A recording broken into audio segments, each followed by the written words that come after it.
Dear brothers and sisters in the Lord, ప్రభునందు ప్రియమైన సహోదర సహోదరులారా, today's verse for our meditation is taken from the book of Genesis, chapter 32, verse 29. నేటి దినము మన యొక్క ధ్యానము కొరకై ఆది కాండము 32వ అధ్యాయం 29 నుండి తీయబడింది. He blessed him there. అక్కడ అతనిని ఆశీర్వదించెను.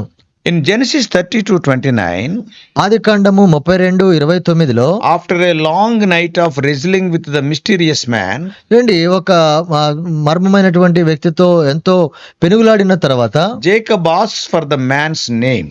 అక్కడ యాకోబు ఆ వ్యక్తి యొక్క పేరును అడుగుతూ ఉన్నాడు. The man does not answer Jacob's question directly.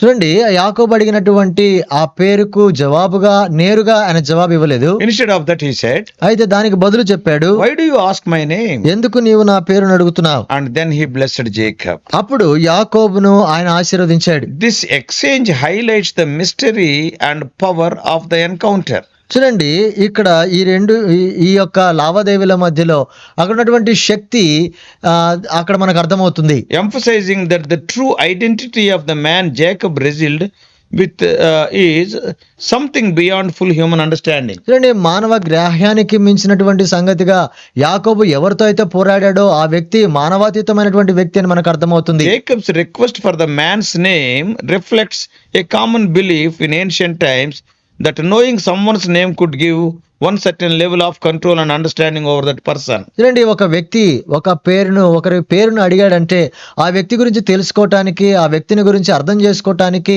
ఉపయోగపడుతుంది అనేటువంటి భావన ఆ ప్రాచీన దినాలలో ఉండేది. However, by not revealing his name, అయితే ఆయన పేరును బయలుపరచకుండా this man, the man who may believe to be the manifestation of God or in the angelic form, చూడండి, ఆ వ్యక్తి దేవుని ద్వారా ఆ దేవుడని బయలుపరచబడేటువంటి ఆ వ్యక్తి లేదా దేవదూత అని బయలుపరిచేటువంటి వ్యక్తి, and he maintains the mystery, అది మర్మంగానే అక్కడ ఉంచబడింది. and reinforces that Jacob is dealing with something far greater than he can fully grasp. కాబట్టి యాకోబు సంపూర్ణంగా ఆ వ్యక్తిని గ్రహించడానికంటే మిన్నైనటువంటి వ్యక్తి. And the blessing that Jacob receives, అయితే యాకోబు పొందేటువంటి ఈ ఆశీర్వాదము, and that marks the culmination of this intense and transformative encounter. కాబట్టి తన యొక్క జీవితమును సంపూర్ణముగా మార్చేటువంటి ఈ యొక్క సంధి వాళ్ళిద్దరి మధ్యలో జరిగింది. Although Jacob does not get the answer to the question, యాకోబునకు నేరుగా తను అడిగిన ప్రశ్నకు జవాబు దొరకలేదు గాని, but he receives something far more significant. అయితే దానికంటే శ్రేష్టమైన సంగతి యాకోబు పొందుకున్నాడు. What is that? ఏంటది? A blessing that affirms his new identity and future. తన యొక్క నూతనమైనటువంటి గుర్తింపు, మంచి భవిష్యత్తు ఆయనకు లభించింది. In those days, ఆ దినాలలో names held significant meaning and were often believed to carry the essence of a person's character or authority. చూడండి, పేర్లు పెట్టబడటం అనేటువంటిది ఆ వ్యక్తి యొక్క గుర్తింపు, తర్వాత ఆ వ్యక్తి యొక్క గుణలక్షణమును బట్టి ఆ పేర్లు వాళ్ళకు పెట్టబడేవి. In the Bible we can see many names like that. మరి బైబిల్లో కూడా అలాగున్న పేర్లు మనకు చాలా కనపడతాయి. Many times the meaning speaks of the person's character. సాధారణంగా బైబిల్లో కనబడేటువంటి పేర్లు ఆ వ్యక్తి యొక్క గుణలక్షణాన్ని బట్టి పెట్టబడినవి. By asking for the man's name, ఆ వ్యక్తి పేరును అడగటాన్ని బట్టి Jacob is seeking to understand more fully the nature of the one he has been wrestling with. కాబట్టి ఎవరితో అయితే ఆయన పెనుగులాడుతున్నాడో పేరును అడగటాన్ని బట్టి ఆ వ్యక్తి యొక్క సహజ స్వభావం ఏంటి, ఆయన గుణలక్షణాలు ఏంటో గ్రహించాలనుకున్నాడు. However, the man's refusal to give his name maintains the divine mystery. అయితే ఆ వ్యక్తి తను పేరు చెప్పకపోవడం అనేటువంటిది దైవికమైనటువంటి మర్మముగా కనబడుతుంది. It emphasizes that Jacob's encounter is with someone who transcends human understanding, beyond human understanding. కాబట్టి ఆ వ్యక్తితో ఈయన చెప్పకపోవడాన్ని బట్టి మానవుని యొక్క గ్రాహ్యానికి మించినటువంటి వ్యక్తిగా ఆ వ్యక్తి ఉన్నాడు. మానవాతీతమైనటువంటి వ్యక్తి. This moment comes at the end of a long night of struggle. ఒక రాత్రంతా కూడా పోరాడిన తర్వాత జరిగిన సంఘటన. When Jacob has wrestled not just with a man but with God's presence in his life. యాకోబు తన జీవితంలో మానవునితో కాదు గాని దేవుని సన్నిధిలో ఆయన పోరాడాడు. Throughout his life, తన యొక్క జీవితం అంతా Jacob had relied on this his cunning and strength to achieve his goals. యాకోబు తన జీవితంలో సాధించడానికి కొరకై తన యొక్క కుయుక్తులు పన్నాగాల మీద ఆధారపడ్డాడు. But here in this encounter, అయితే ఈ పెనుగులాటలో Jacob faces the reality that the true blessing and transformation come not from his own efforts but from God. అండి యాకోబు తన యొక్క జీవితంలో పొందేటువంటి ఆశీర్వాదము తన స్వంత ప్రయత్నాలు తన యొక్క కుయుక్తులు పన్నాగములను బట్టి కాదు గాని దేవుని నుండి మాత్రమే కలగాలి అని గుర్తించాడు. Also, this verse speaks to the nature of God as both knowable and mysterious. చూడండి ఈ యొక్క అక్కడ కనపడేటువంటి ఈ వ్యక్తి We can understand the nature of God from this verse. ఈ వచనంలో నుంచి దేవుని యొక్క స్వభావ లక్షణం ఏంటో మనకు అర్థమవుతుంది. He can be known, he is knowable, and also he is mysterious at the same time. చూడండి ఆయన ఎరగబడిన వాడు, తర్వాత అదే సమయంలో ఆయన మర్మయుక్తమైన వాడు కూడా. While God reveals himself to us, దేవుడు తను తాను మనకు బయలుపరుచుకునేటప్పుడు there are aspects of his nature that remain beyond our comprehension. మనము గ్రహించదానికంటే ఎక్కువగా ఆయన యొక్క గుణలక్షణం ఉంది. We can feel God, బహుశా దేవుని మనం స్పృశించవచ్చు, but we cannot understand him fully. అయితే ఆయనను సంపూర్ణముగా మనం గ్రహించలేం. So Jacob's encounter reflects the idea that while we can know God and receive his blessings, కాబట్టి యాకోబు ఇలాగ ఆలోచించి ఆయన పేరు తెలుసుకొని ఆయన దగ్గర నుంచి ఆశీర్వాదం పొందాలనుకున్నప్పుడు but he can get it, దానిని పొందుకుంటాడు. but he cannot fully grasp his essence or control him through our understanding. అయితే మన యొక్క గ్రాహ్యం ద్వారా దేవుని మనం పరిమితి చేయలేం.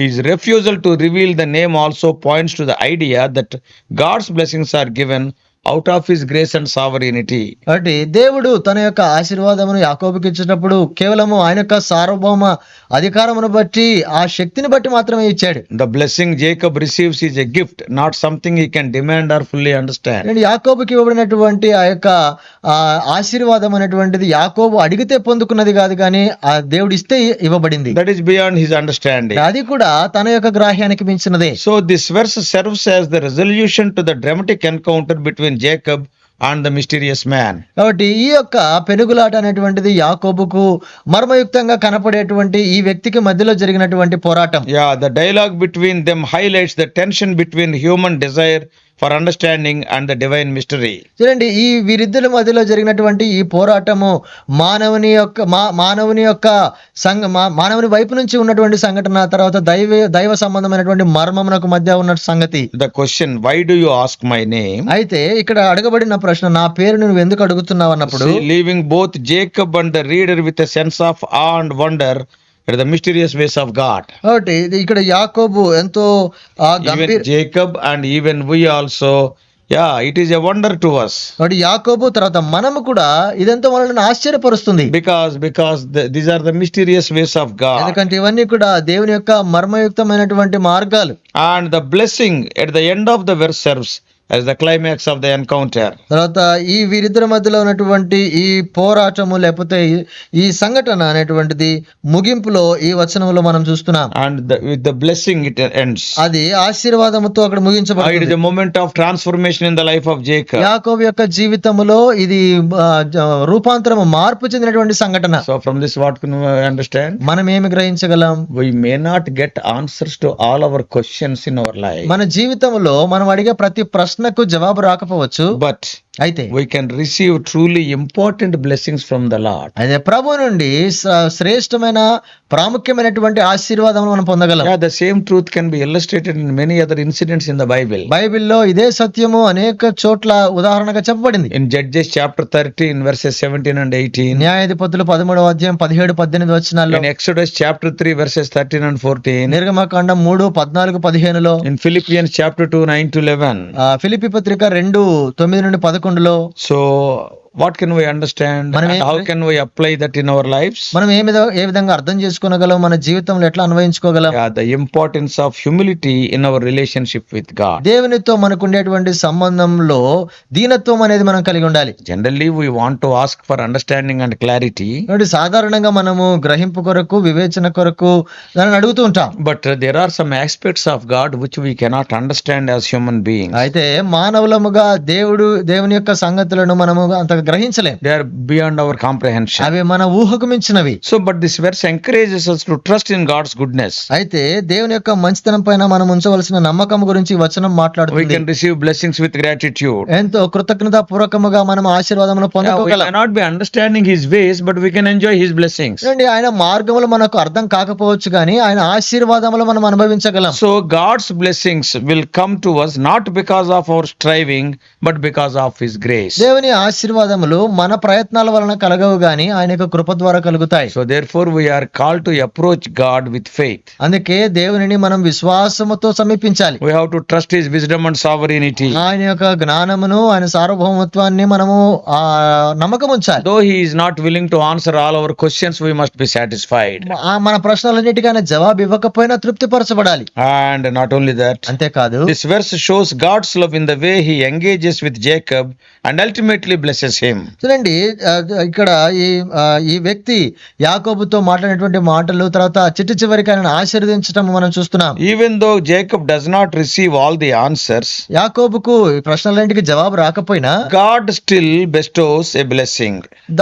దేవుడు ఇంకనూ ఆయనను ఆశీర్వదిస్తూనే ఉన్నాడు. God is telling, I am gracious to you and I will care you. కాబట్టి ప్రభు ఇక్కడ అంటాడు, నేను ఇంకా నీకు కృపా సహితంగానే ఉంటాను, నేను ఆశీర్వదిస్తాను. So even God is dealing in the same way with us also. మన విషయంలో కూడా దేవుడు ఈ విధంగా వ్యవహరిస్తున్నాడు. He will be with us in our struggles. ఆయన మన శ్రమలలో ఉంటాడు. And He will ultimately bless us. ఆయన మనల్ని చిట్ట చివరికి ఆశీర్వదిస్తాడు. We do not understand why He is blessing us. మనలను ఎందుకు ఆశీర్వదిస్తాడో మనకు తెలియదు. Many times we do not understand His ways. ఆయన మార్గంలో చాలా సార్లు మనకు అర్థం కావు. Yet అయినా He will bless us. మనల్ని ఆశీర్వదిస్తాడు. Finally, Jesus Christ is the ultimate revelation of God's nature. చిట్ట చివరికి యేసుక్రీస్తు ప్రభు మన ఆశీర్వాదములకు ఆయనే బయలుపరపుగా ఉన్నాడు. And even we cannot understand Lord Jesus Christ fully. యేసు ప్రభువును కూడా మనం సంపూర్ణంగా గ్రహించలేం. But we will ask Him questions. Lord, I want to know you more. ప్రభుని అడుగుతూ ఉంటాం, ప్రభు నేను ఇంకా ఎక్కువగా తెలుసుకోగోరుతున్నాను. So in Christ we see God's love and grace made manifest. రండి, యేసుక్రీస్తు ప్రభునందు దేవుని యొక్క ప్రేమ అది మనకంతా కూడా బయలుపరచబడింది. Oh, His name is given above all names. ఆయన నామం అన్ని నామముల కంటే పైన హెచ్చైనటువంటి And the నామం. name of Jesus is our source of blessing. యేసుక్రీస్తు ప్రభు నామము ద్వారానే మనకు ఆశీర్వాదముల మూలం అది. Through Him we receive the ultimate blessing of reconciliation with God. చూడండి, ఆయన ద్వారా మాత్రమే దేవునితో మనము సమాధానపరచబడ్డాం. Oh, it is given to us because of His grace and love. ఆయన యొక్క కృపా ప్రేమ ద్వారా కలిగినటువంటిది. So may this verse encourage you to trust in God's mysterious and sovereign ways. అంటే దేవుని యొక్క ఆ మర్మయుక్తమైనటువంటి మార్గములు, ఆయన యొక్క సంకల్పములు ఎరగటానికి ఈ వచనం మనల్ని ఎంతో And ప్రోత్సాహపరుస్తుంది. let us be humble and receive the blessings of God. ధీరులమై ప్రభు యొక్క ఆశీర్వాదములను పొందుకుందాం. And God is beyond our measure. We cannot understand His name. మరి దేవుని మనం ఏమాత్రము ఆలోచన ఆయన గ్రహించడానికి ఏమాత్రం మనము సరిపోము. Though we cannot understand Him fully, ఆయనను సంపూర్ణంగా గ్రహించలేకపోయినా when we believe Him, ఆయన యందు నమ్మకం ఉంచిన He will bless us. ఆయన మనల్ని Day ఆశీర్వదిస్తాడు. by day He will transform us. ప్రతి దినము కూడా మనల్ని మార్పు చేస్తాడు. One day we will be like Him. ఒక దినమున ఆయన వలే On that day we can fully understand. ఆ దినమున ఆయనను సంపూర్ణంగా So గ్రహించగలం. with patience and faith we will travel towards that day. కాబట్టి సహనము కలిగి విశ్వాసముతో ఆ దినము కొరకై ప్రయాణం చేద్దాం. Fully we may not understand. సంపూర్ణంగా గ్రహించకపోవచ్చు, Little by little. కొంత కొంత. Yeah. So God will reveal. కాబట్టి ప్రభు He బయలుపరుచుకుంటాడు. is gracious. ఆయన కృప కలిగిన వాడు. Oh, so let us pray. ప్రార్థన చేస్తా. Loving Heavenly Father, ప్రేమగల పరలోకపు తండ్రి, in that struggling night, wrestling night, at the end Thou hast blessed Jacob. పెనుగులు అడిగినటువంటి ఆ దినమందు, పోరాడిన ఆ దినమందు యాకోబును మీరు ఆశీర్వదించారు. Thou hast changed Jacob into Israel. యాకోబును ఇశ్రాయేలుగా మార్చారు. Oh, what a wonderful transformation. ప్రభు ఎంత అద్భుతమైన మార్పు. Oh, he says that I could see God face to face. నేను నా ప్రభువును ముఖాముఖిగా చూసి తిని చెప్పాడు. Oh Lord, bring us to that experience in our lives also. మా జీవితంలో కూడా అలాంటి అనుభవంలోనికి తీసుకుంటాం. Sometimes we may not understand you fully. ప్రభు కొన్నిసార్లు సంపూర్ణంగా నిన్ను అర్థం చేసుకోలేము. You will not answer all our questions. మా ప్రశ్నలన్నిటికీ మీరు జవాబులు ఇవ్వకపోవచ్చు. Yet we can enjoy your blessing. ఆయనను నీ యొక్క ఆశీర్వాదములను మేము అనుభవించగలం. Speak to us more and more. ప్రభు మాతో మరింతగా మాట్లాడు. Give us more zeal, oh Lord, to know more about you. నీ గురించి మరింతగా తెలుసుకోవటానికి మాలో ఆసక్తి, ఆత్రత పుట్టించు. In Jesus' precious name we pray. యేసు ప్రభు ప్రశస్తమైన నామములో ప్రార్థిస్తున్నాము తండ్రి. Amen. Amen. God bless you all. Please subscribe for more spiritual messages to the YouTube channel John Victor Telugu Messages.